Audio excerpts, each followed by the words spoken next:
All right, excellent. So we have standard coaster brake hub. So we're just going to disassemble it down to its parts and talk about how they all work.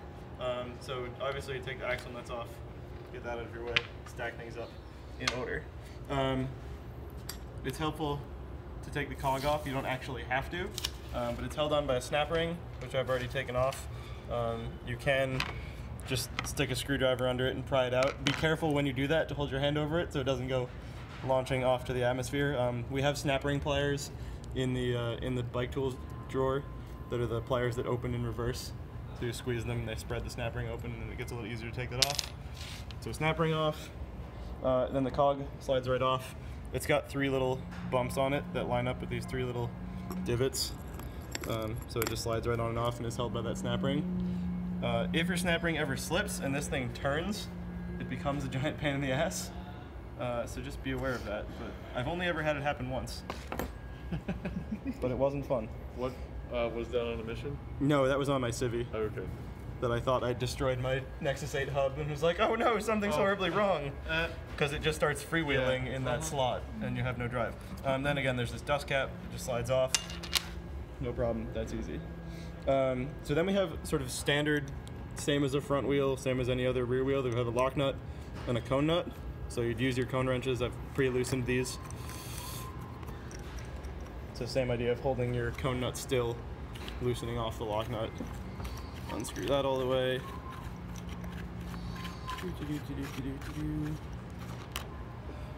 Lock nut, same thing with the cone nut.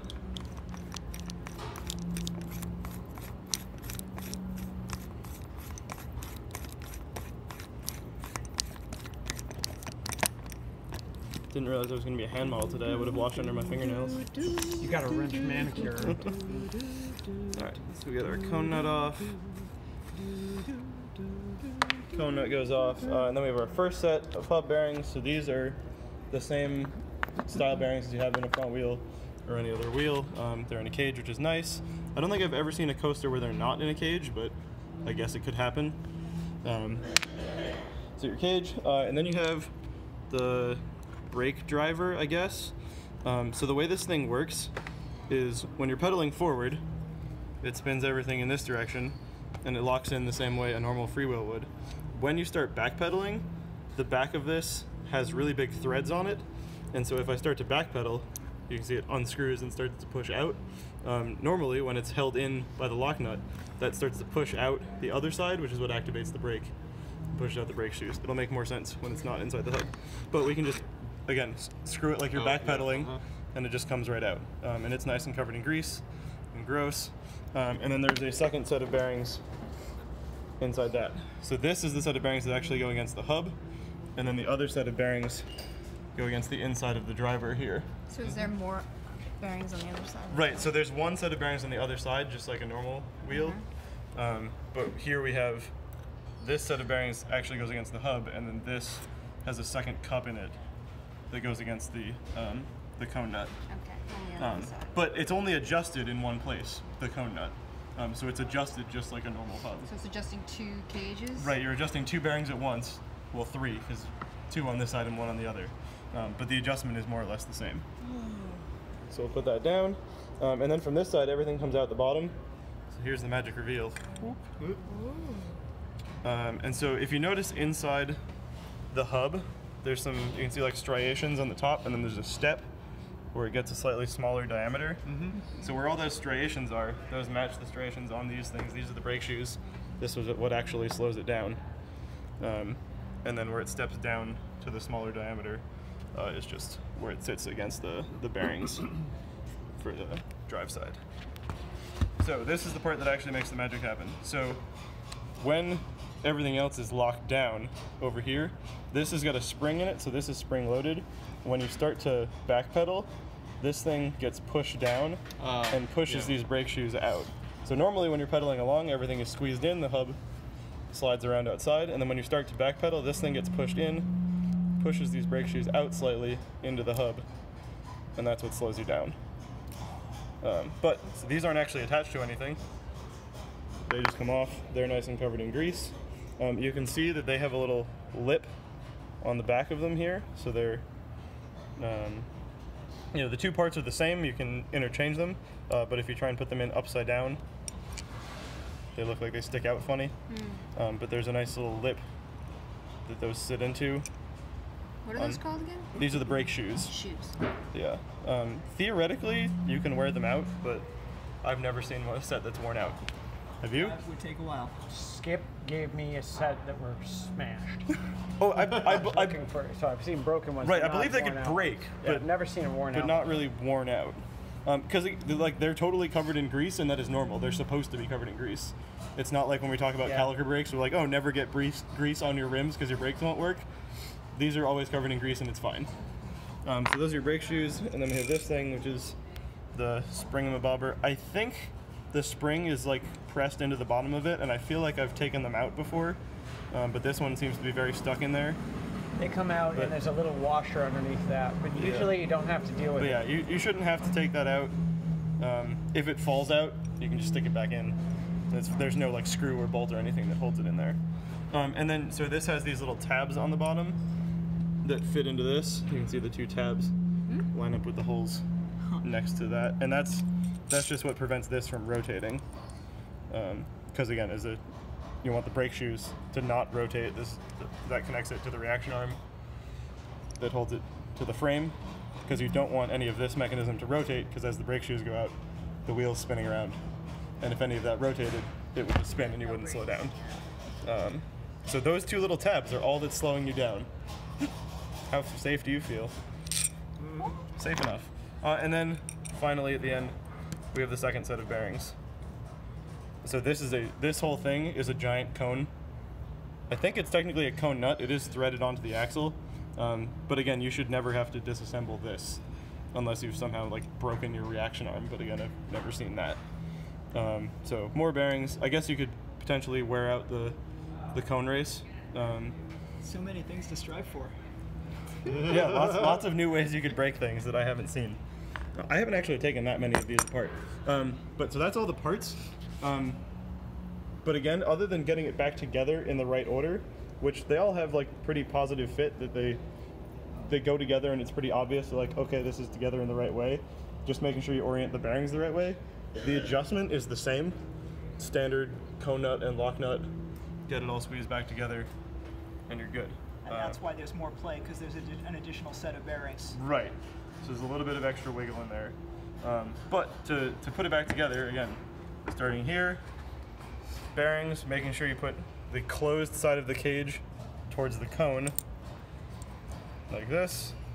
And then we put our spring-em-a-bobber, brake shoes, again, the wider part at the bottom sits in either side there. Ideally, we would clean all this and re-grease everything as best we can, and then all of this goes into the hub.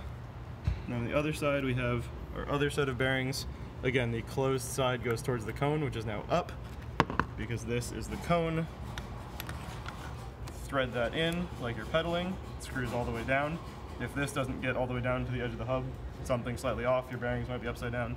And it should just be a finger tight, and you don't have to Right, wrench I it mean, at all. this isn't a, right, because this is a thing that should remain loose Right, okay. as you're, It's okay to have that like millimeter gap. Is that yeah, it's, you know, you screw this all the way down and, you know, nothing, it can't move at that point. I believe there's a dust cap that's going to go over that as well. Right, it will get covered. And then we have second set of bearings, again, closed side up, cone nut,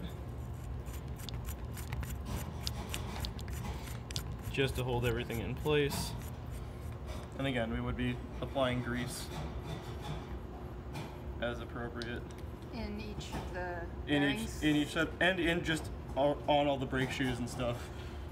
Just gets extra grease because Hopefully, that's how quick it likes it. question. Yeah. When there's a lot of play in a coaster brake, which of these parts is it coming from? So Like when you have to backpedal half of a revolution before the coaster brake engages.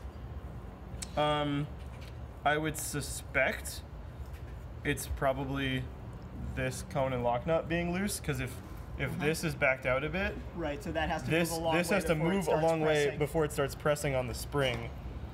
Because that, you know, if there's this sort of play, And 'cause you we're- have to disassemble it exactly this far to fix that. right, exactly, yeah. You don't even have to take the cog off. You just have to take adjust that lock nut. lock nut, cone nut, tighten that back down, and you should be But good the to go. inner one, not the outer one. So tricky. No. So it's just here. Okay. You don't need to get any. Yeah. It's just. Yeah. Yeah. So it is the outer one. Well, I mean the lock nut and cone. You don't have to worry about. Right. And then so you did put this down, and then do the full normal hub adjustment thing of go back and forth with your cone wrenches, put it in an axle vise, make sure your axle can't wobble, and spins nice and freely. And then at any point you put the dust cap back on, put the cog back on. That's dealer's choice as to when you reinstall all of that. But getting this back in here, and then I guess we will throw this back in the axle vise for completeness. But it's the same idea when you're tightening down the cone nut of as normal, like get it to like just barely has any resistance, and then tighten that down on top. And I guess I'll just cowboy this without an axle vise and it'll be fine.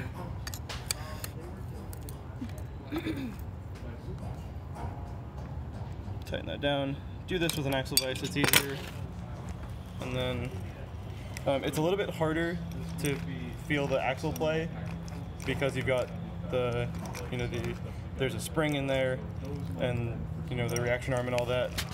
But that feels pretty good. That's all I can figure. It's got a little bit of wobble, so I don't want to tighten this back up and go again. But again, just normal cone adjustments. Go back and forth because you can feel there's just a little bit of wobble on the axle. Right, but I mean, rotationally, it feels fine.